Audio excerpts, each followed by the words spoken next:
السلام عليكم ورحمة الله وبركاته kusoo dhawaada Kawnin Academic waaniga Maxamed Farax casharkan maanta han iyo cashar kala soo socda waxaad ku baran doontaan Tally RP iyo waxyaalaha ay Tally qabtay barnaamij xisaabeedka Tally ugu horreyntii casharkan waxaan kusoo qaadan doonaa sidee Tally usoo download garay kartaa internetkaaga oo u isticmaali kartaa adigoo raadin mid oo sharci darro ahaan ama mid crack ahaan kan ayaa kuu sahlaysa inaad Tally desktopkaada ama laptopka midka haysid ugu soo dejisan kartid waxaa ku qortaa meeshan search waxaa ku qortaa Tally RP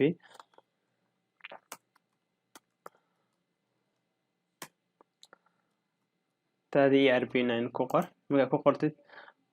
waxaad ku dartaa home oo ka dhigaysa inuu aado midda home-ka page-ka saxda ah Tally RP ay kasoo download gareynaysid waxaa raadinaysaa Tally RP home marka Tally RP tagtid home waxaa kusoo baxaya page-kani waxa marka aragto waxaad ka helaysaa waxyaalaha uu Tally uu qabto Tally maxaad ka faa'iideysaa oo maxaad businesskaaga kusoo kordhinayaa wuxuu kugu soo kordhinayaa qaybta accountiga qaybta bookkeeping-ka ahaan maalin kastaba ganacsigaada waxa soo gala iyo waxa ka bixiya biilka aad bixinaysid iyo biilka aad customerka aad lacagta ka reebin tracking costigaada waxyaalaha soo iibinaysa qiimay kugu fadhiyaan PayPal waxaad bixinaysid lacagta helaysid bank reconciliation-ka lacagta bangiga lagugu soo dirayo ama lacagta bangiga aad deposit gelinaysa balance sheet-kaada iyo profit and loss-ka iyo waxyaalaha faa'iiday iyo asset-ka aad haysatid intaas ayaa qaybta accounting uu kaaga faa'iideynaya oo business-kan oo software-kan uu kaaga faa'iideynaya business-kaada qaybta kale waa taxation-ka ahaan qaybta taxation-ka oo GST-ga TDS-ka ahaan ama VAT-ka ahaan qaybahaas oo dhammaantood taxes-ka qoseeyo ayuu also wax badan kaaga caawinayaa qaybta saddexaad ahaan qaybta e-payment haddii aad tahay qof oo online wax payment aad ku bixisid ama check ku bixisid jeegaas oo noqotay mid aad qayb si horumar ah u bixisid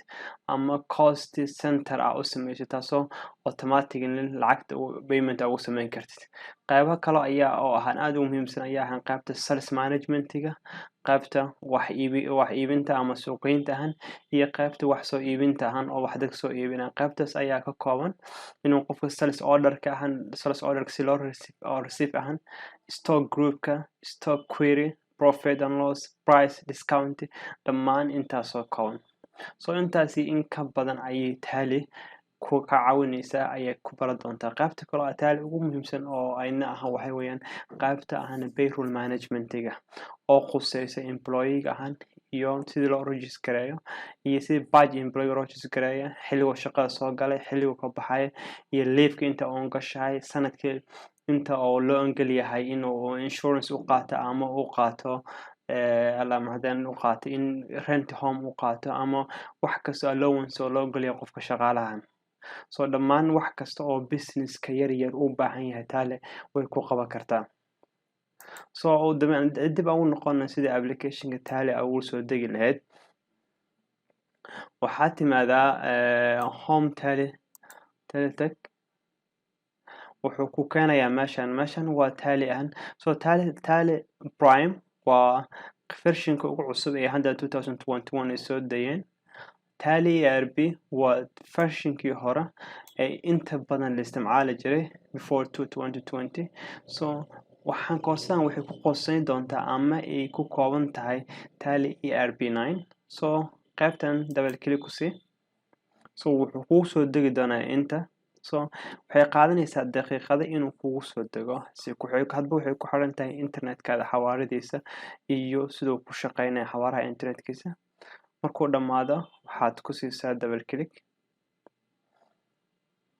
daqiiqado yar ayuu qaadanayaa because internetkan isticmaalaya internet xawaarihiisa fiican yahay hadduu internetkaada xawaarihiisa fiican yahay waxay qaadan doontaa internetka qaatay ka yar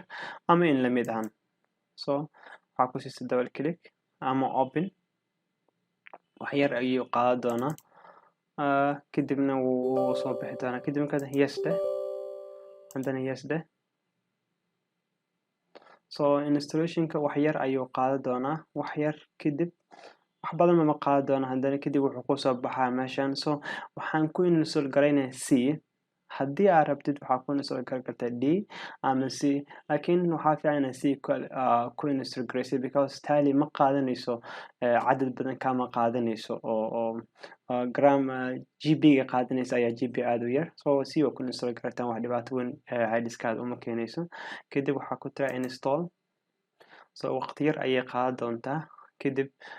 installationka ayaa dhammayn doona. Markuu installationka dhammeeyo kadib waxaan arki doonaa sida aad u isticmaali kartid Tally ERP qaybta waxbarashada ee loogu talagalay ardayda ama dadka ku cusub inay wax ku soo bartaan. Qaybtan versionka ERP education mode-ka ayaa ah qayb cusub, qaybtan oo loogu talagalay qofku inuu ku practice-gareeyo oo wax ku barto. Qaybtan ayaa leh wax limit oo xagga taariikhda because hal taariikh bes ayaa geli kartaa, maalin kasta taariikhda ma geli kartid. So marka Tally ERP screen-kan kuu soo baxo,